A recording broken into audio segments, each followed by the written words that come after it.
حي على الفلاح.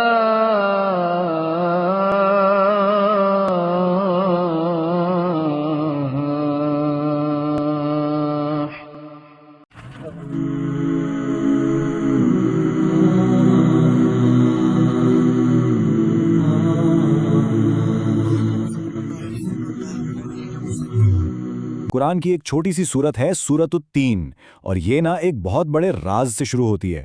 اس کی پہلی ہی آیات میں 4 ایسی قسمیں کھائی گئی ہیں جن کا آپس میں بظاہر کوئی تعلق ہی نظر نہیں ہوتا۔ تو آخر یہ 4 پراسرار گواہ ہیں کون، اور یہ کس عظیم سچائی کی گواہی دے رہے ہیں؟ چلیں مل کر اس راز سے پردہ اٹھاتے ہیں۔ تو بات شروع ہوتی ہے ایک قسم سے، اور دیکھیں قرآن میں جب بھی قسم کھائی جاتی ہے نا، تو وہ صرف الفاظ نہیں ہوتے۔ یہ بالکل ایسا ہے جیسے کسی بہت بڑے دعوے کے لیے گواہوں کو کٹہرے میں لایا جا رہا ہو، لیکن یہاں جن گواہوں کو پیش کیا گیا ہے وہ بہت غیر معمولی ہیں۔ قسم کھائی گئی ہے انجیر کی، زیتون کی، ایک پہاڑ کی اور ایک شہر کی۔ اب پہلی نظر میں اگر دیکھیں تو یہ سب بالکل بے ترتیب سی چیزیں لگتی ہیں، ہے نا؟ مطلب ایک پھل کا ایک شہر سے کیا تعلق ہو سکتا ہے؟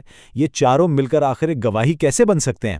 دیکھیں، یہی وہ سوال ہے جس کا جواب اس سورت کے پیغام کو سمجھنے کی چابی ہے، کیونکہ اصل میں یہ قسمیں پھلوں یا جگہوں کی نہیں ہیں۔ ان کے پیچھے ایک بہت گہری تاریخی منطق چھپی ہوئی ہے، اور آج ہم اسی کو سمجھنے کی کوشش کریں گے۔ اچھا، لیکن اس راز کو کھولنے سے پہلے ایک قدم پیچھے ہٹتے ہیں۔ سوال یہ ہے کہ آخر یہ گواہی دی کس لیے جا رہی ہے؟ وہ کون سا اتنا بڑا دعویٰ ہے جسے ثابت کرنے کے لیے تاریخ کے اتنے بڑے گواہ لانے پڑے؟ مفسرین کہتے ہیں کہ یہ سورت کائنات کے ایک سب سے بنیادی قانون کو ثابت کرتی ہے، اور وہ قانون ہے جزا و سزا کا قانون۔ یعنی بہت سادہ سی بات ہے، اچھے کاموں کا انجام اچھا ہوگا اور برے کاموں کا انجام برا۔ کوئی بھی عمل ضائع نہیں جاتا۔ سورت کہتی ہے کہ انسان کو احسن تقویم پر پیدا کیا گیا ہے، یعنی بہترین ساخت پر۔ اس کا کیا مطلب ہے؟ اس کا مطلب یہ ہے کہ ہر انسان کے اندر نیکی اور بدی کو پہچاننے کے لیے ایک اندرونی کمپاس رکھا گیا ہے۔ اسے وہ ساری صلاحیتیں دی گئی ہیں جن سے وہ بلندی تک پہنچ سکتا ہے۔ اور یہیں پر انسان کے سامنے 2 راستے رکھ دیے جاتے ہیں، یا تو وہ اپنی اس بہترین ساخت کو استعمال کرے، ایمان اور اچھے اعمال کا راستہ اپنائے اور ہمیشہ کی کامیابی حاصل کر لے، یا پھر اپنے ہی ہاتھوں خود کو پستی کی گہرائیوں میں گرا دے۔ چوائس انسان کی اپنی ہے، اور داؤ پر بہت کچھ لگا ہے۔ تو اب واپس آتے ہیں اس مرکزی راز کی طرف کہ ان 4 قسموں کی اصل حقیقت آخر ہے کیا؟ مفسرین بتاتے ہیں کہ اس کا جواب تاریخ میں چھپا ہے۔ یہیں سے یہ سارا راز کھلنا شروع ہوتا ہے۔ دیکھیں، مفسرین بتاتے ہیں کہ ان قسموں کو ان کے لفظی معنوں میں نہیں دیکھنا چاہیے۔ یہ صرف پھلوں اور شہروں کے نام نہیں ہیں، بلکہ یہ 4 عظیم تاریخی مقامات کی طرف اشارے ہیں۔ وہ جگہ جہاں جزا و سزا کے قانون کو دنیا نے اپنی آنکھوں سے کام کرتے ہوئے دیکھا۔ تو پہلا گواہ 3 یعنی انجیر، لیکن یہ انجیر کا پھل نہیں بلکہ جودی پہاڑ ہے۔ جی ہاں، جودی پہاڑ، اور قدیم صحیفوں کے مطابق یہ وہ جگہ ہے جہاں انسانی تاریخ کے 2 بہت بڑے واقعات پیش آئے۔ پہلا واقعہ تو حضرت آدم کا ہے، جہاں بھول پر سزا ملی لیکن پھر توبہ پر رحمت بھی نازل ہوئی۔ اور دوسرا واقعہ ہے حضرت نوح علیہ السلام کا، جہاں انصاف کا ترازو بالکل واضح طور پر قائم ہوا۔ ایمان لانے والوں کو بچا لیا گیا اور انکار کرنے والے غرق کر دیے گئے۔ یہ جزا اور سزا کی کتنی واضح مثالیں ہیں، ہے نا؟ اچھا، اب آتے ہیں دوسرے گواہ زیتون کی طرف، اور یہ بھی پھل نہیں ہے بلکہ یہ کوہ زیتون ہے، یعنی ماؤنٹ آف اولیوز۔ یہ وہ جگہ تھی جو حضرت عیسیٰ علیہ السلام کی دعوت اور عبادت کا مرکز تھا۔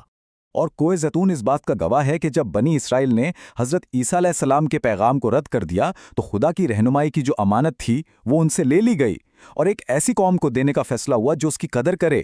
یہ بھی تو انصاف کا ایک فیصلہ تھا، ہے نا، کہ ذمہ داری پوری نہ کرنے کی سزا ملی۔ اب تیسرا گواہ طور سینین یعنی کوہ سینا۔ یہ نام تو بہت مشہور ہے۔ یہ وہی جگہ ہے جہاں حضرت موسیٰ علیہ السلام کو الہی قانون یعنی تورات دی گئی تھی۔ کوہ سینا کا واقعہ بھی انصاف کے اسی اصول کی ایک بالکل روشن مثال ہے۔ سوچیں، ایک طرف مظلوم قوم بنی اسرائیل، انہیں فرعون کے ظلم سے نجات کی جزا ملی، اور دوسری طرف ظالم حکمران اور اس کے لشکر کو سمندر میں غرق کر کے سزا دی گئی۔ اور اب چوتھا اور آخری گواہ البلد الامین یعنی پرامن شہر، اور یہ بہت واضح طور پر مکہ کی طرف اشارہ ہے، وہ شہر جسے حضرت ابراہیم کی دعا کے نتیجے میں امن اور تحفظ دیا گیا۔ مکہ کی پوری تاریخ اس بات کی گواہ ہے کہ قربانی اور ایمان کا بدلہ ہمیشہ ملتا ہے۔ حضرت ابراہیم علیہ السلام کی وفاداری کا صلہ دیکھیں، انہیں نہ صرف سلامتی اور رزق سے نوازا گیا بلکہ ان کی نسل سے امامت کا وعدہ بھی کیا گیا، لیکن ایک شرط کے ساتھ کہ وہ نیکی کے راستے پر قائم رہیں۔ تو یہ ہیں وہ 4 تاریخی گواہ: کوہ جودی، کوہ زیتون، کوہ سینا اور مکہ۔ ہر ایک مقام تاریخ کے ایک ایسے موڑ کی نشاندہی کرتا ہے جہاں خدا کا انصاف سب کے سامنے ظاہر ہوا۔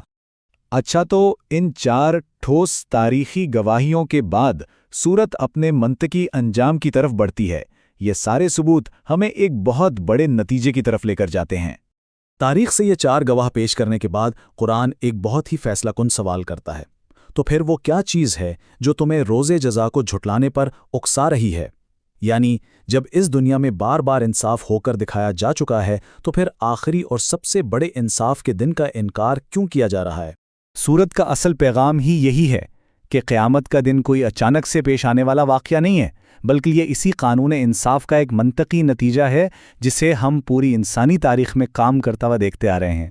یہ تو بس آخری اور مکمل فیصلہ ہے۔ اور پھر سورت اس حتمی اور بہت ہی طاقتور بیان پر ختم ہوتی ہے۔ یہ ایک سوال بھی ہے اور ایک دعویٰ بھی۔ کیا اللہ سب حاکموں سے بڑا حاکم نہیں ہے؟ یعنی اگر خدا سب سے بڑا منصف ہے تو یہ کیسے ہو سکتا ہے کہ وہ نیکی اور بدی کے درمیان آخری اور حتمی فیصلہ نہ کرے؟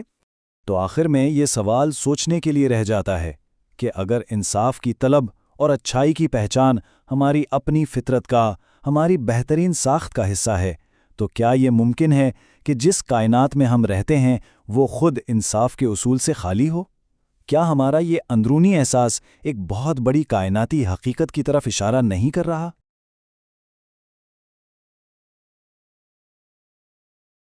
امام مالک رحمہ اللہ تعالیٰ کا قول ہے، دنیا میں کوئی ایسا شخص نہیں ہے کہ جس سے اختلاف نہ ہو سکے سوائے آپ صلی اللہ علیہ وآلہ وسلم کے۔